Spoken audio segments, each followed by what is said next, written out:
400 বছরের প্রাচীন শহর, ইতিহাসের সাথে জড়িয়ে থাকা এক মহানগরী। 52তে এই শহরের রাজপথে রক্ত ঝরেছিল মাতৃভাষা বাংলার জন্য। এরও বছর 4 আগে ভাষা অধিকার আদায়ে তরুণ ছাত্রনেতা শেখ মুজিবুর রহমান সহ অনেকের ঠিকানা হয় এই শহরের কারাগারে। কারাগারের স্মৃতির সাথে জড়িয়ে আছে বাঙালির রাজনৈতিক উত্তরণ। ভাষা আন্দোলন ছাড়াও সামরিক শাসন বিরোধী লড়াই, 6 দফা, আগরতলা ষড়যন্ত্র মামলায় বঙ্গবন্ধু সহ অসংখ্য আওয়ামী লীগ নেতাকর্মীকে দফায় দফায় গ্রেপ্তার করা হয়। তবে বাঙালি কারারক্ষী এবং কর্মকর্তারা ঝুঁকি নিয়ে রাজবন্দীদের তথ্য বাইরে আদান প্রদান করতেন। 71-এ বঙ্গবন্ধুর ডাকে যুদ্ধের জন্য মানসিকভাবে প্রস্তুত থাকেন বাঙালি কারারক্ষী ও কর্মকর্তারা।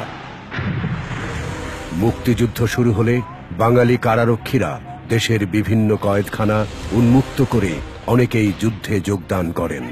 এ কারণেই ক্ষিপ্ত পাকিস্তানি হানাদার বাহিনী কুড়িগ্রামের জেল ইনচার্জ সহ 4 কারারক্ষী এবং চট্টগ্রাম সহ কয়েক জেলায় কারারক্ষীদের হত্যা করে নিয়ন্ত্রণে নেয় সব কারাগার। 16ই ডিসেম্বর বিজয় লগ্নে খুলে দেয়া হয় ঢাকা কেন্দ্রীয় কারাগারের দরজা। স্বাধীনতার পর কারামুক্ত বঙ্গবন্ধুকে বরণ করে নেয় ঢাকাবাসী। তার সরকার কারাগারগুলোর আধুনিকায়নে নানা পদক্ষেপ গ্রহণ করে, কিন্তু 75-এর 15 আগস্ট থমকে যায় সেই উন্নয়ন যাত্রা। জাতির পিতা হত্যাকাণ্ডের নির্মমতার মাত্র 80 দিনের মাথায় জাতীয় 4 নেতাকে হত্যার উদ্দেশ্যে আসা অস্ত্রধারী সেনাদের প্রতিহত করেন তৎকালীন ডিআইজি প্রিজন কাজী আব্দুল আওয়াল সহ সাধারণ কারারক্ষীরা।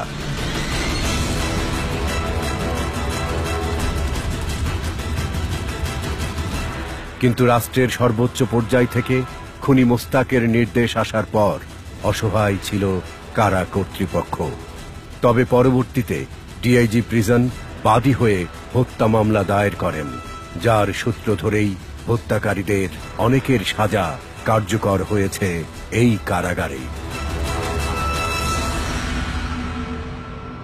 নানা কারণে ঐতিহাসিক নাজিমুদ্দিন রোডে অবস্থিত এই কারাগার 1788 সালে ক্রিমিনাল ওয়ার্ড হিসেবে যাত্রা শুরুর পরবর্তী শতকেও এখানে গড়ে 500 বন্দী থাকত।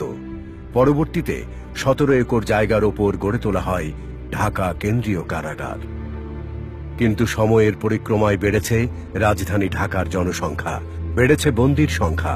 বর্তমানে 2500 ধারণ ক্ষমতা থাকলেও গড়ে 8000 হাজতি ও কয়েদি রাখতে হয়। পুরাতন ঢাকার এই কারাগারের অধিকাংশ ভবন জীর্ণ। আশেপাশে সুউচ্চ ভবন গড়ে ওঠায় ঝুঁকির মুখে দেশের সবচেয়ে বড় কারাগার। তাই সময়ের প্রয়োজনে বর্তমান সরকার ঐতিহ্যবাহী এই কয়েদখানাকে বন্দী রাখার দায়িত্ব থেকে মুক্তি দিচ্ছে। ঢাকা মাওয়া মহাসড়কের পাশে দক্ষিণ কেরানীগঞ্জের তেঘাড়িয়া ইউনিয়নে গড়ে তোলা হয়েছে ঢাকা কেন্দ্রীয় কারাগার।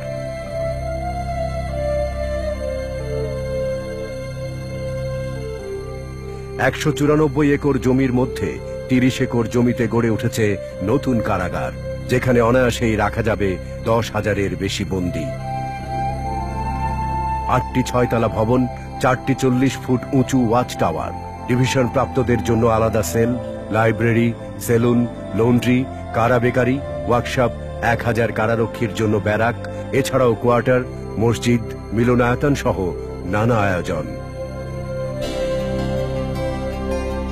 নাজিমুদ্দিন রোডে কারাগারের স্থানে গড়ে তোলা হবে পার্ক, কৃত্রিম লেক, সুইমিং পুল, কারা প্রশিক্ষণ কেন্দ্র, শিক্ষা প্রতিষ্ঠান, বহুতল গাড়ি parking, cinema hall, community centre, convention hall সহ মাল্টি কমপ্লেক্স।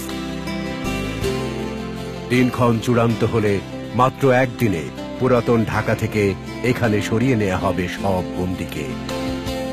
আর ইতিহাস হয়ে থাকা স্মৃতির জাদুঘর দুটিকে সাজানো হবে নতুন করে ইতিহাসের প্রামাণ্য নিদর্শন হয়ে।